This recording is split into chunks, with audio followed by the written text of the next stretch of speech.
Hello, everyone. This is Adam Meister, the Bitcoin Meister, the Disrupt Meister. Welcome to Today in Bitcoin Part 2. Today is February the 13th, 2017. Yes, it's after midnight now, the next day. So my previous video, the first 6 minutes were fine, and then my internet died. And I tried to get on another way, and it was very choppy. And it's really strange this happened because this is my last night here. I'm going to Portugal in less than 24 hours. So that's cool, so I'm going to have to record these videos, these last two videos today and in a couple hours, and upload them a different way. So let's just get right back into it here. I'm lucky this didn't happen earlier. Let's hope the internet connection is good in Lisbon. So first of all, in the links below, we're going to link to the previous video, to yesterday's video, to This Week in Bitcoin, and to the Carlo Vicari Ethereum Classic video, and also a link to the Anoncast interview they did with me. Eric Voorhees of Shapeshift, he's in charge of Shapeshift. He had he posted a very interesting article. And first, I want to share one of his tweets that gives his opinion on the block size debate. Personally, I'd like to see SegWit plus a guaranteed flag to hard fork X months later to an 8 MB block would buy 2 to 3 years, then LN. All right, so he likes some hybrid of SegWit and then the Bitcoin Unlimited type of thing. Hard fork. I mean, and I am, of course, totally against a hard fork. I think that just ruin everything. I guess he thinks if it's planned in ahead that it won't split into two different Bitcoin. But it's neither here nor there. I want to talk about the article, which is linked to below. And I did talk about this in the previous video, but it got all chopped up. So if you can understand what I said in that, good luck. But this is what you should be watching now. Anyway, he talks about a situation where, the cost of using Bitcoin it's not just the transaction fee, which are going up as the blocks get filled, but it's the time it takes. Time is money, and the likelihood that it actually is going to go through. And so this got me to thinking, how many people? So he's worried about time-sensitive transactions. How many people currently use Bitcoin for time-sensitive transactions? This is a serious question. I don't know that many people who use it for that. I know a lot of people who buy and hold, and thus they don't care how long it takes for them to get the Bitcoin. So as long as they get it. And we have other people out there that trade and et cetera, et cetera. Trading is not even on the blockchain. So, but it would be to get a scientific poll out there before we start doing crazy things and discussing all sorts of scenarios. Let's really find out from a scientific poll what people are using Bitcoin for now and what they want to use it for in the future. And what they want to use cryptocurrency for in the future. Because let me tell you, if there are a lot of people out there right now who are disappointed in Bitcoin because they can't send it in 30 seconds or a minute or 10, 20 minutes, a half hour, then there should be another, and they think they're saving money by using cryptocurrency, which they may be for like a $100 transaction, even if it's $2 that they're being charged, or I'm not saying that's how much the fees have been, but let's say it is. Then another cryptocurrency would fill the gap, would fill that need. There would be a demand for something like that to exist already, and Litecoin does fill that need right now. It's faster. It's going to go through, and the transaction fees are cheaper. So he's also worried about the transaction fees being high.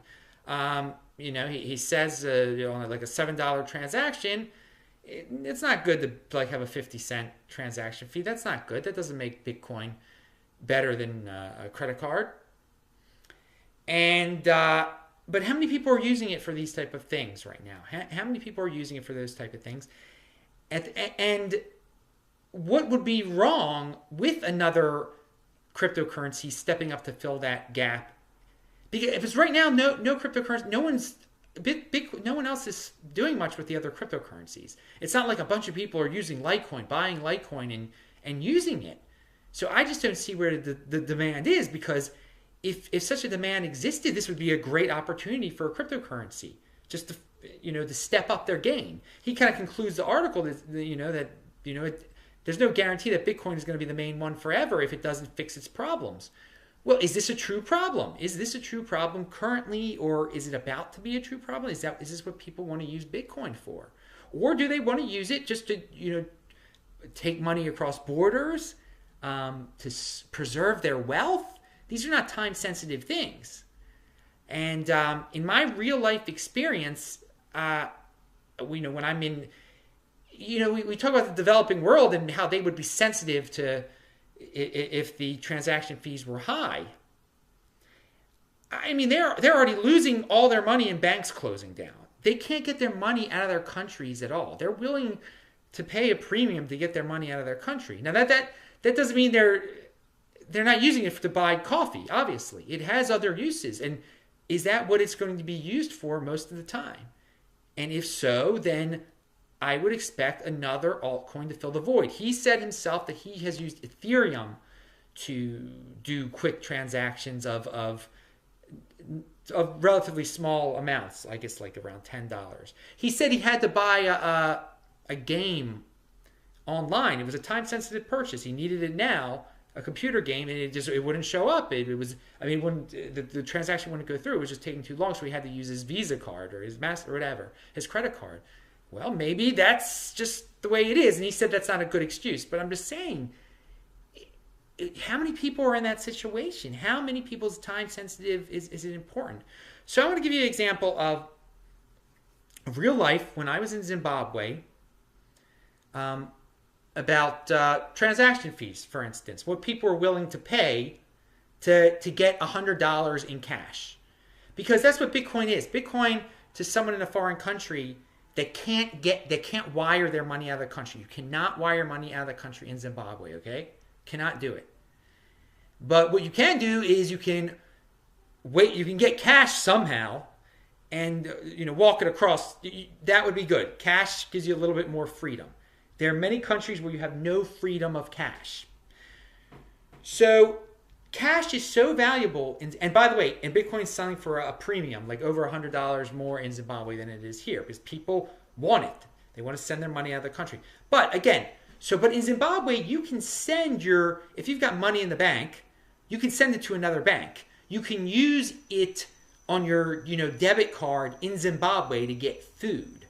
So when you see these bank lines in Zimbabwe, which I saw with my own eyes, people waiting there all day to get $50 out of the bank, because they want that money for other type of transactions that don't involve credit cards or involve them giving the money to their brother in South Africa or something like that. Getting the money out of the country is one reason to get dollars or to get rand somehow.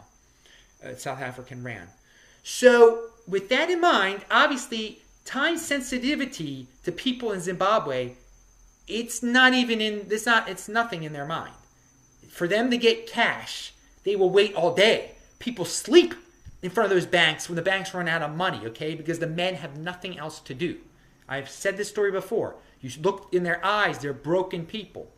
But the most important thing, which I have not spoken about before, I tried to in the last video, is that people who have $100, they can sell their $100 cash, to people for between $110 and $115 wired from bank account to bank account. So that's how much cash is worth in these countries. So we're talking about transaction fees here. People are willing to pay quite a bit for cash in these countries and wait for it for long periods of time. So again, where I want to know what. Let's take some surveys here. What do people want to use Bitcoin for? What is it being used for? And you know, when let's do that. And before we start saying that it's a necessity, you know, someone's always going to be disappointed with new things, and you can't please everyone all the time. And he did mention, you know, some people are going to be totally turned off by Bitcoin, and then they're going to go back to credit cards or fiat money. But if they're so into this new technology, maybe they'll just go to Litecoin then, if Litecoin is really going to solve the problem here. And would that be that bad to have one of the cryptocurrencies, Bitcoin, do basically everything cryptocurrency, and then have another cryptocurrency do the fast little transactions? And again, isn't segregated witness going to solve these things eventually? I mean, and that's the eventually part. I don't think he likes the eventually part. That this should be solved fast. Anyway, you can read his article. You can think about what I just said. Let's move on. Vinny Lingham retweeted this tweet by Alistair Mine. I will link to it below. If a government was trying to accumulate Bitcoin, they would probably reduce leverage available, discourage investors via controls, and publish FUD. Now think about that. What country has been doing that lately? What does that sound like? I mean, that sounds like a description of the China situation. Not that I like to focus on China, because I don't. But it is interesting. It's funny. And I'm not saying China is doing this now. But if China actually was doing all of this on purpose, and they were trying to buy Bitcoin, this would be huge. It would definitely start the Bitcoin war between countries competing to get Bitcoin. Once everyone found out China did this, then yeah, other countries would try to do the same thing, and it would totally help the people who are holding Bitcoin now, because it would skyrocket in value. So it is quite true that if a government were trying to accumulate Bitcoin, it probably would do all of those things that guy mentioned. And China has sort of been doing those things, but that doesn't mean China is trying to accumulate Bitcoin. But it's something just to think about. Thought it was an interesting tweet. Finally, I don't know if you guys have heard of a guy named Mike Cernovich. He's big in, I guess, the alternative media, conservative, whatever those dudes are. But he has a video out, and he says that he's been telling people to buy and hold Bitcoin for quite some time. And he talks about it again at the 25:45 mark in the video that I will link to below.